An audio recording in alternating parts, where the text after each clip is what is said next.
সাথে বান্দার কানেকশন, ভালোবাসার জন্যই কুরবানি করে। মহাব্বতের গরু বা মহাব্বতের পশু সেটা কুরবানি করা এটা জরুরি নয়, এটা দরকার। কেন? এই বিষয়টা যদি আমি বলি তাহলে আপনাকে লক্ষ্য করতে হবে ইব্রাহিম আলাইহিস সালামের ঘটনা। আল্লাহ তাআলা যখন ইব্রাহিম আলাইহিস সালামকে বারবার স্বপ্ন দেখিয়েছেন যে তুমি কুরবানি করো, এবং স্বপ্নের মাধ্যমে কি বুঝিয়ে দিলেন যে তোমার সবথেকে প্রিয় জিনিস তুমি কুরবানি করো। সবথেকে প্রিয় জিনিস ছিল কি? তার কাছে সবথেকে প্রিয় জিনিস ছিলেন তার পুত্র, তার আদরের পুত্র ইসমাঈল আলাইহিস সালাম। তো কুরবানি যখন করার জন্য তিনি মিনার ময়দানে ইসমাঈল আলাইহিস সালামকে নিয়ে গেলেন। তারপরে যখন কুরবানি শুরু করলেন তখন প্রথম একবার গলায় ছুরি চালালেন, গলা কাটলো না। দ্বিতীয়বার ছুরি চালালেন, গলা কাটলো না। দ্বিতীয়বার আবার যখন চেষ্টা করেছেন তখন আল্লাহ তাআলা দেখছেন যে এই ইব্রাহিম আলাইহিস সালাম আমার আদেশ পালনের জন্য, আমি যে নির্দেশ দিয়েছি এই নির্দেশটা মানার জন্য তার কলিজার টুকরো সন্তানকে তিনি কুরবানি দিতে যাচ্ছেন। তাহলে আমাকে কতটা ভালোবাসেন ইব্রাহিম আলাইহিস সালাম, তাহলে আল্লাহকে কতটা ভালোবাসেন।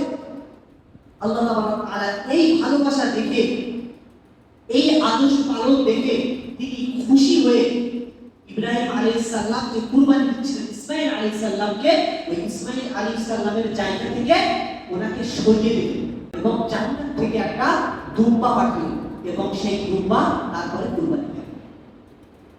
তার সবথেকে প্রিয় জিনিস তিনি কুরবানি দিয়েছেন। তাহলে আমাদের খেয়াল রাখা সবথেকে প্রিয় জিনিস যেটা হবে সেটা কুরবানি দেওয়া উত্তম, তাই বলে জরুরি নয় যে আমি প্রিয় জিনিস কুরবানি দিতে পারছি না বলে গুনাহ হবে এমন নয়। একটু ভাবুন তো, যদি সেই সময় ইসমাঈল আলাইহিস সালাম কুরবানি হয়ে যেত তাহলে আমাদের উপরে কি হতো? এই সুন্নাতের উপরে পালন করতে হতো এবং আমাদের সন্তানদেরকে অনুসরণ করতে হতো, কুরবানি করতে হতো। আল্লাহ তাআলা রহম করেছেন।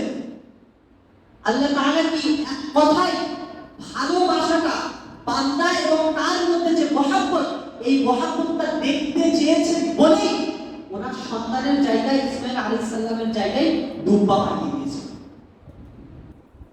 তাহলে এর দ্বারা এটা বোঝা যাচ্ছে যে কুরবানি দেওয়া মানে আল্লাহর সাথে বান্দার কানেকশন, ভালোবাসার জন্যই কুরবানি করা। এখন আমরা যদি এই কুরবানি আল্লাহর জন্য না করে বান্দাকে দেখানোর জন্য করি, কুরবানি গরু কিনতে যাচ্ছে এক গাড়ি লোক নিয়ে, আমাদের থেকে দেখা যায় তো আপনার ওদের ভোজেরার সাইডে গরু বিক্রি হয়, এক গাড়ি লোক চলে যাচ্ছে, গিয়ে এবারে সেখানে পছন্দ করছে। ঠিক আছে, পছন্দ তো করছে, মানা যাচ্ছে, দেখ এত দামের গরু জানিস, এই কিনেছি তাই কিনেছি, এরকম গরু। এবার গরুটা কেনার পরে এটা বলে আমি কুরবানির আগে কিছুদিন দেখেও দেখেছি, পুরো বাকায়দা ভাবে ফুল দিয়ে সাজিয়ে গরুটা দেখার জন্য একটি জায়গা করে রেখে দিচ্ছে। দেখ আমি এত টাকা দিয়ে গরু কিনেছি, এত বড় গরু। আল্লাহর জন্য হচ্ছে না, বান্দার জন্য হচ্ছে। তোমার অর্থ আছে, তুমি সেটা দেখানোর জন্য করছো না, আল্লাহকে খুশি করার জন্য করছো। মনে রাখবেন এই কুরবানি কখনো কবুল হবে না। কেন কবুল হবে না? আল্লাহ তাআলা সূরা মাইদার 37 নম্বর আয়াতে বলেছেন, লা ইয়ানালুল্লাহা লুহুমাহা ওয়ালা দিমাউহা ওয়ালাকিন ইয়ানালুত তাকওয়া মিনকুম। আল্লাহ তাআলার কাছে পৌঁছাবে না কুরবানি পশুর গোশত, কুরবানি পশুর রক্ত। সুতরাং আল্লাহ তাআলার কাছে পৌঁছাবে তোমাদের পরহেজগারি, তাকওয়া। আর এই তাকওয়ার অর্থ হলো আল্লাহর সাথে মহব্বত। আর এই মহব্বত তখনই হবে যখন আপনার ভিতরে যে নিয়তটা, এই নিয়তটা থাকে। শুধু নিয়ত যদি এটাই হয় যে আল্লাহর জন্য কুরবানি করব, তাহলে